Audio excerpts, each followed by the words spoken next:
Republican congressman from Florida, House Budget Committee member Matt Gaetz. Congressman, good to have you. How do you think this is going to go today?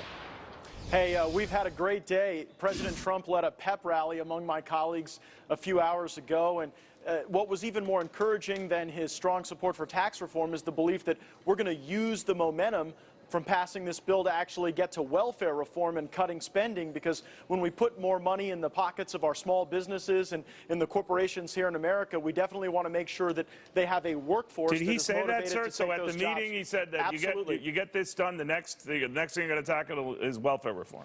Yes, and in typical Trump fashion, there were no notes. He was speaking off the cuff about his desire to use the momentum from tax reform to aggressively tackle welfare reform and to have a well-prepared, motivated workforce ready to really jumpstart the American economy. A really, really encouraging sign, especially for fiscal hawks like me who don't like to see tax reform in the absence of spending cuts. It's nice to know the president is committed to those spending cuts through welfare reform. That would be the next stage here.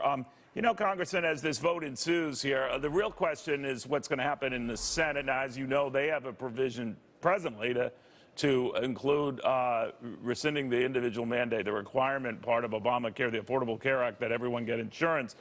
And some Republican senators, Susan Collins among them, get a little bit antsy about that. How would you feel about that? I know it frees up a lot of money to pay for a lot of things and maybe reconcile these differences between your plan and the Senate's plan, but how do you feel about that?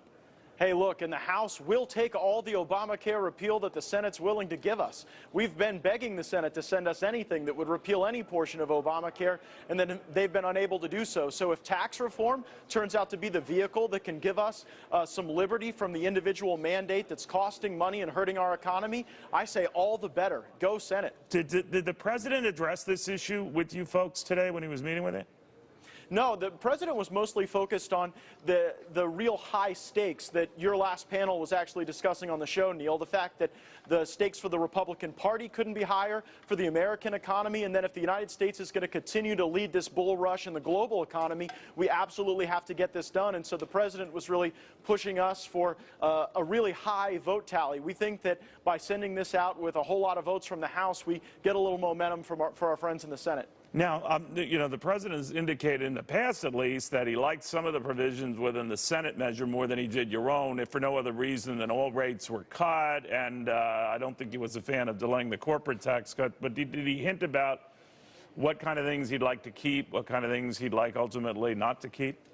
It was a very high-level message. He didn't get into the details. I think for all of us, there are provisions of the House bill or the Senate bill we may like a little bit more, but the president did say that this had a very different feel than health care. Remember, on health care reform, it was sort of a top-down system where you had to be kind of for it or against it without the opportunity to make changes along the way, and the president was really complimentary of Speaker Ryan, Leader McCarthy, and the way that they have approached this issue. And look, this bill is going to keep getting better each step along the way. This isn't the last step when we voted off the House floor, but it is an absolutely critical step so that we can get to conference with the Senate, iron out some of these details, and deliver the American people the biggest tax cut that we will have seen in a generation. I know you have to go ahead and vote, and I assume that's going to be a yay vote. So, Congressman, thank you for taking the time. We appreciate it.